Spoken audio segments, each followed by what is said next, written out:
Hello and welcome to Epiphytic Cacti. Today let's take a look at the Rhipsalidopsis hybrid Aberdeen. And while these are technically now classified as Schlumbergera, for clarity and consistency for this, we're still going to be referring to them as Rhipsalidopsis. This doesn't really have any information on Schlumbergera.net, although there are a few other pictures if you want to check it out. It is just kind of a mysterious hybrid. And I always love it when a hybrid like this just pops up and is just super mysterious. It has really interesting characteristics in a few different ways. One is the clades are narrower, longer, and sometimes there is 3 and 4 angled growth. Kind of looks like juvenile type growth. You can see what I'm talking about particularly here. So you see how interesting this growth is. And it is something that is characteristic of the species Rhipsalidopsis rosea. So here we have a species. This is just one clone. There are several clones and they have this to varying degrees where they grow this way. So you can see the clades on this. They're a little bit smaller. They're a little bit narrower than what you would normally expect. And you can see that in places it has, let's kind of shuffle this guy around here.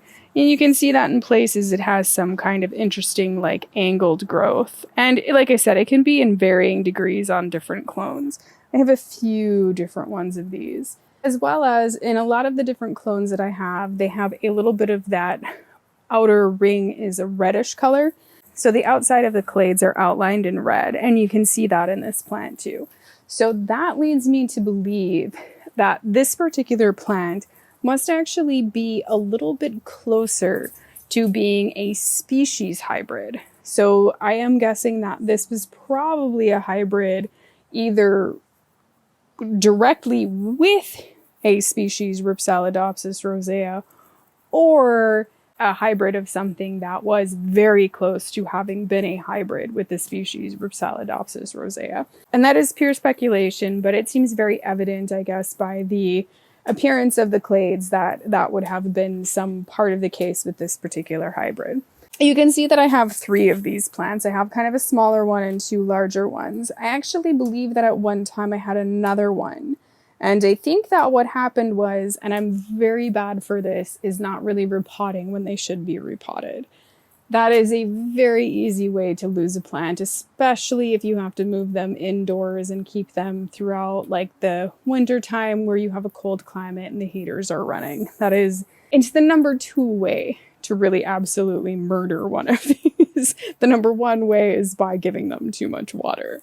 You will notice that there is one plant here that has a larger flush of blooms, and there's one to the left here that is of equal size but really doesn't. And you can see that it has a few little blooms on one side of the plant, but then they're kind of missing all along the other side of the plant.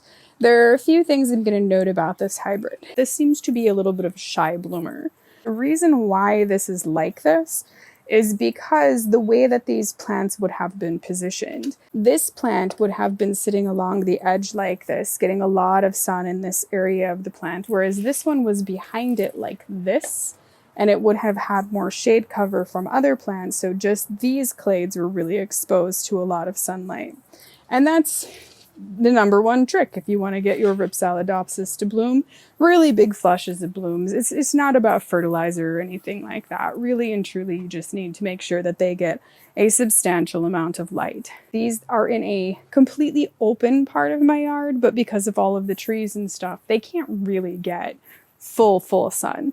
So they're still shaded, but they get as much sun as they can. It's quite a bit of sunlight.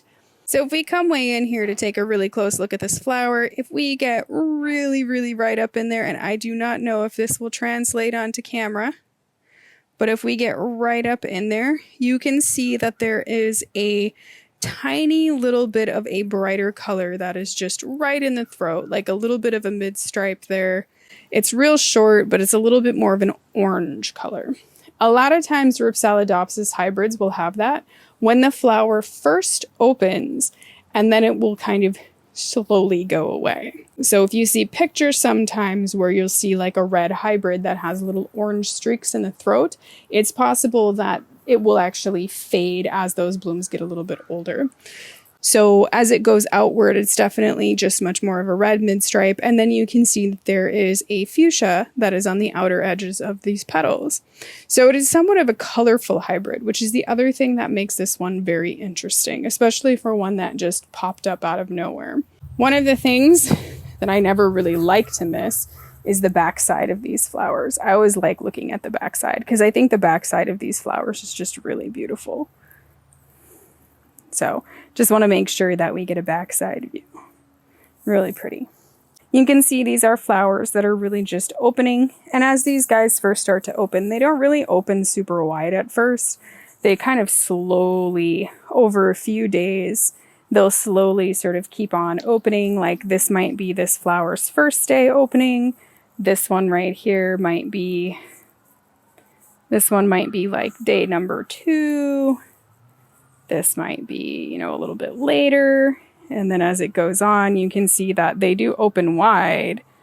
And this one actually recurves eventually. So it'll eventually curl back like that, just not right away. You know what I just realized this reminded me of? It reminds me a whole lot of just kind of your standard fuchsia.